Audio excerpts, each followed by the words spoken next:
Guys, galing na ako kay Tio. Ang BP niya ay 150-90. So, dahil nandito na rin lang ako, ay pupunta ako kay kay Chalyaning at Gapa BP. So, punta natin siya. Medyo sikat ng araw, kaya medyo mainit na.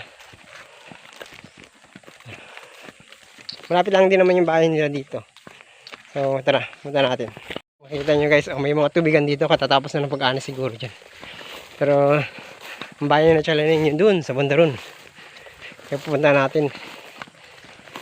Sana medyo okay na siya.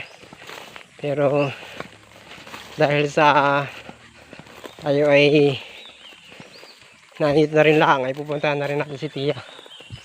Tanongin din natin kung anong kanyang pakiramdam na, kung okay na ba siya o ano.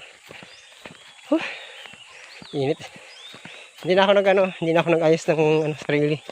At ako ay galingan sa pag-ulan ng kambing. Ayan, medyo init, pawis. Sabi ko kay Tio, babalik ako sa kanya pagkatapos ko din na kay Chalyaning. At taas pa rin ang BP niya. Malapit na ako sa bahay ni Tia.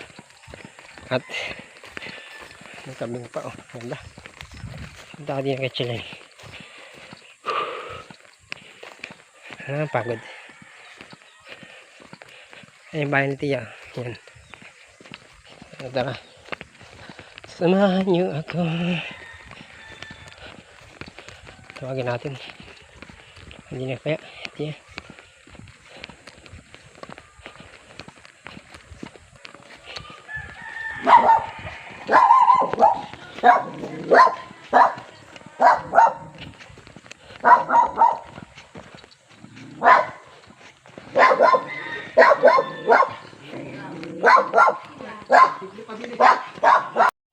Ayan guys, galing na ako kay Tia.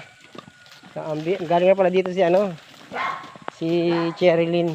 Duty niya kasi ngayon, so limahan pala siya dito. Same lang ng BP namin. 160-90.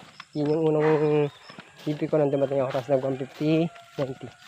So ako ngayon ay papunta na kina Chong.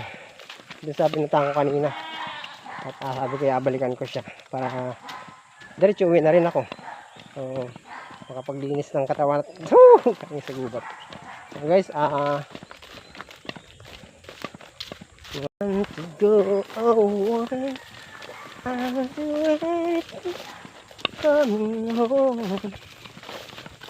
maybe until the end, even if you want to go away. Init? Sobrang init. Even if you want to go. Si Judol po pala nagpunta ng Changi at mabili daw siya ng sayote. Sabi ko asama ng atay kasi mababa yung kanyang BP. Nag 110 siya. So kailangan niya ng atay. Hindi niya mababa sa kanya yung 110 kasi talaga ang BP niya ay 130. So mas okay siya dun sa 130. Yun talaga yung BP niya. Pag nahihilo daw siya, nagababa ang niya pag ganun. Kaya pwede na yung atay dun. Hindi na siya sayote, gusto niya sa atay. Tapos pataas na yung kabig. Malapit na ako din ang kinachong. Malapit na.